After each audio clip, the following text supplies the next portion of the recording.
अलीगढ़ मुस्लिम university के अल्पसंख्यक संस्थान के दर्जे को लेकर 8 दिन लंबी चली बहस गुरुवार को समाप्त हो गई। इसके साथ ही सुप्रीम कोर्ट ने फैसला भी सुरक्षित रख लिया है। 7 जजों की संवैधानिक बेंच के सामने एएमयू की ओर से पेश सीनियर वकील कपिल सिब्बल ने अल्पसंख्यक संस्थान के दर्जे को लेकर चली बहस पर ही सवाल उठा दिया। उन्होंने कहा कि दुर्भाग्य की बात है कि आज एएमयू के अल्पसंख्यक संस्थान होने पर ही अदालत में डिबेट करनी पड़ रही है। कपिल सिब्बल ने कहा कि दुर्भाग्यपूर्ण दिन है मिलॉर्ड। एक सेकुलर देश में जो बहुलतावादी संस्कृति वाला रहा है, वहां हम एक अल्पसंख्यक संस्थान के दर्जे को लेकर बहस कर रहे हैं। ये इतिहास में एक बुरे दिन के तौर पर ही याद किया जाएगा। इस दौरान कपिल सिब्बल ने यूनिवर्सिटी की स्थापना के इतिहास और नियमों का भी हवाला दिया। यही नहीं, इस दौरान अदालत में एक सवाल ये भी उठा था कि सर सैयद अहमद खान समेत कई लोग ब्रिटिशर्स के वफादार थे जिन्होंने एएमयू की स्थापना की थी। इसे लेकर सिब्बल ने कहा कि यहाँ एक तर्क ये भी दिया जा रहा है कि हम अंग्रेजों के वफादार थे क्योंकि हम उनकी सेना में थे जिसने पहले विश्व युद्ध में हिस्सा लिया था।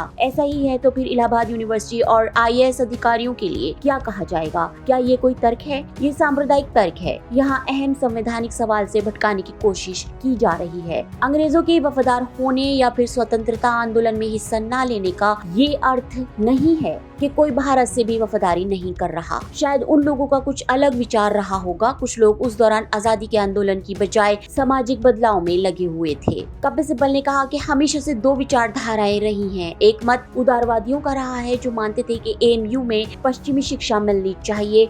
इन लोगों की पहल पर ही एएमयू बना और फिर अंग्रेजों की सरकार ने उसे 30 लाख रुपए की ग्रांट दी थी। गौरतलब है कि इस मामले में लंबी बहस चली है और 8 दिनों की बहस में सर सैयद अहमद खान यूनिवर्सिटी की स्थापना के कारणों समेत कई मसलों पर बहस हुई।